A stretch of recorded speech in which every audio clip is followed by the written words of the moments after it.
दोस्तों आज मैं आपको पढ़ाऊंगा संचार के बारे में। संचार संचार क्या होता है? कम्युनिकेशन।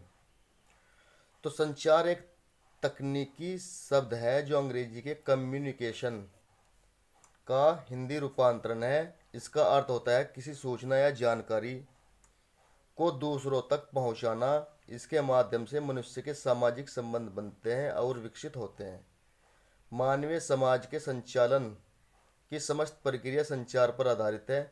इसके बिना हम रह नहीं सकते। प्रत्येक मनुष्य अपनी जागृत अवस्था में संचार करता है, अर्थात बोलने, सुनने, ध्यान से देखना है भाई, सुनने, सोचने, देखने, पढ़ने, लिखने या विचार विमर्श में आने अपना समय लगाता है। जब मनुष्य अपने हाव भाव, संकेतों और वाणी के माध्यम से सूचनाओं का आदान प्रदान करता है, वह संचार कहलाता है। संचार कहलाता है। तो ठीक है दोस्तों, संचार मनुष्य के अलावा पशु पक्षियों में भी होता है, पर इसके माध्यम का होना अति आवश्यक है। भाषा ही संचार का पहला माध्यम है। क्या है भाई? भाषा। भाषा ही संचार का पहला माध्यम है। भाषा के माध्यम से एक व्यक्ति दूसरे व्यक्ति से, एक समूह को दूसरे समूह से और एक देश को दूसरे देश से जोड़ा जा सकता है। बिल्कुल सिंपल हो गया भाई। इसीलिए सूचनाओं, विचारों एवं भावनाओं को एक व्यक्ति से दूसरे व्यक्ति तक संप्रेषित करने की कला का नाम संचार है। संचार ही एक ऐसी प्रक्रिया है जिसमें दो या दो से अधिक लोगों की भावनाओं तथा विचारों का संप्रेषण होता है। अपनी जागरूकता बढ़ाने का संचार एक प्रमुख हथियार है।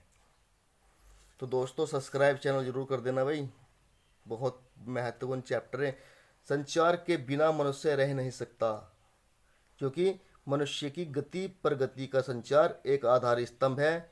इसकी कहानी उतनी ही पुरानी है जितनी कि मनुष्य की सभ्यता। सोनाइस। संचार मौखिक भी होता है और लिखित भी होता है। ध्यान से देखना, संचार का तीसरा चरण मुद्रण से संबंधित रखता है। मुद्रण से संबंध और चौथे चरण को दूर संचार कहते हैं। संचार के पांचवें चरण में हम सांस ले रहे हैं। संचार के क्षेत्र में मनुष्य ने सचमुच एक नई क्रांति पैदा की है। इसीलिए मनुष्य को संचार प्राणी कहा जाता है। मनुष्य को संचार प्राणी कहा जाता है। इसीलिए मनुष्य को संचार प्राणी कहा जाता है। संचार एक प्रक्रिया है, संदेश नहीं है। इस प्रक्रिया के अंतर्गत एक मनुष्य दूसरे मनुष्य से बातचीत करता है और खट्टे मीठे संदेशों का आनंद लेता है। संचार के बिना मनुष्य अपनी प्रगति नहीं कर सकता। संचार ने ही पूरी दुनिया को एक छोटे से गांव में तब्दील कर दिया। अमेरिकी विद्वान पोसिंग ने मानव संचार के 6 घटक बताए हैं। नंबर 1 सर्पिल या कुंडलीकार प्रक्रिया। नंबर 2 कार्य व्यापार। नंबर 3 अर्थ। नंबर 4 प्रतीकात्मक क्रिया व्यवहार। नंबर 5 प्रेषण तथा ग्रहण करने से जुड़े सभी तत्व। नंबर 6 लिखित, मौखिक एवं शब्द सहित संदेश। तो ठीक है भाई दोस्तों, संदेश भेजने वाला ध्यान से देखना भाई, जो संदेश भेजने वाला होता है वो प्रेषक कहलाता है और संदेश प्राप्ति करने वाला प्राप्तकर्ता। दोनों के बीच एक माध्यम होता है जिसके सहयोग से प्रेषक का संदेश प्राप्तकर्ता के पास पहुंचता है और प्राप्तकर्ता के दिल दिमाग पर प्रभाव डालता है, जिससे सामाजिक सरोकारों में बदलाव आता है। देश और विदेश में मनुष्य की दस्तकें बढ़ती हैं। इसीलिए संचार प्रक्रिया का पहला चरण प्रेषक होता है। पहला चरण कौन होता है? प्रेषक। भाई यूजीसी नेट की जो तैयारी कर रहे हैं ना, फर्स्ट पेपर में इसमें से कुछ क्वेश्चन देखने को मिलते हैं भाई दोस्तों, ध्यान से देखना है। इसको एनकोडिंग भी कहते हैं। एनकोडिंग के बाद विचार शब्दों, प्रतीक को संकेतों एवं चिन्हों में बदल जाते हैं। नाइस। इस प्रक्रिया के बाद विचार सार्थक संदेशों के रूप में ढल जाता है। जब प्राप्तकर्ता अपने मस्तिष्क में उन संदेशों को ढाल लेता है तो संचार की भाषा में उसे डिकोडिंग कहने लगते हैं। डिकोडिंग के बाद प्राप्तकर्ता उस संदेश का अर्थ समझता है और वह अपनी प्रक्रिया प्रेषक को भेजता है। इस प्रक्रिया को फीडबैक कहते हैं। इस प्रक्रिया को क्या कहते हैं? फीडबैक। इस प्रक्रिया को फीडबैक कहते हैं। प्रोफेसर हरिमोहन का कहना है कि कई बार हम उस अर्थों को नहीं ग्रहण कर पाते जो अर्थ स्रोत हम तक नहीं पहुंचाना चाहता है। इसी कारण है व्यावधान हम अपने अनुभव, अपने क्षेत्र ज्ञान और संदर्भ के अनुसार ही संदेश का अर्थ ग्रहण करते हैं। ऐसी स्थिति में यदि हम प्रभावपूर्ण ढंग से जो संचार करना चाहते हैं तो यही जरूरी है कि हम एक दूसरे की मन स्थिति को समझने के बाद समझकर संवाद करें।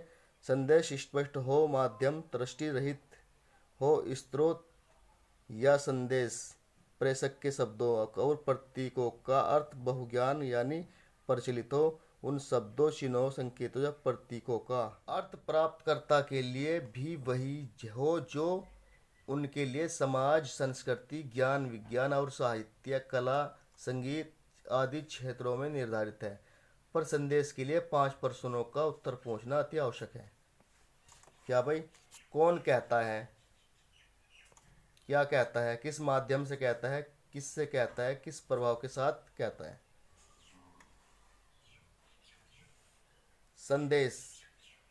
संदेश पहले ढोल नगाड़े बजाकर दिया जाता था और हाथी घोड़ों पर बैठकर तथा पैदल चलकर भी, लेकिन जैसे जैसे मनुष्य की सोच बदली, ठीक वैसे वैसे संदेश देने का माध्यम भी बदले। रेलगाड़ी व मोटर कारों ने अपनी दस्तकें देना प्रारंभ किया। वैसे ही संदेश के पुराने साधन धीरे धीरे लुप्त होते गए। मुद्रण की पद्धति का विकास हुआ। पत्र पत्रिकाओं में मुद्रित होकर संदेश रेलगाड़ी व मोटर कारों द्वारा देश के कोने कोने में पहुंचने लगा। लेकिन मनुष्य यहीं तक सीमित नहीं रहा, वह अपनी सोच में परिवर्तन चेंजिंग करता रहा। ध्वनि को शीघ्रता से एक स्थान से दूसरे स्थान तक पहुंचाना संभव बनाया। फिर टेलीफोन एवं उपग्रह संचार के नए माध्यम बने। तार में संदेश संप्रेषित किया जा सकता था, लेकिन टेलीफोन ने दूर बैठे व्यक्तियों से बातचीत कराना संभव बनाया। इंटरनेट व उपग्रहों से संचार की प्रक्रिया और आगे बढ़ा दी। ब्रजमोहन गुप्त का कहना है कि संचार जीवन को अर्थपूर्ण और जीवंत बनाता है। यह हमारे जीवन का एक महत्वपूर्ण अंग है। जब हम पढ़ते या सोचते हैं तो संचार होता है। जब हम अपने विचारों को किसी के सामने रखते हैं तब संचार होता है। बहुत इंपॉर्टेंट है दोस्तों। जब हम अपने विचारों, जानकारी, भावनाओं का संचार का किसी के साथ आदान प्रदान करते हैं तब संचार होता है। यही नहीं, जब हम सोते समय सपने देखते हैं तो यह भी संचार है।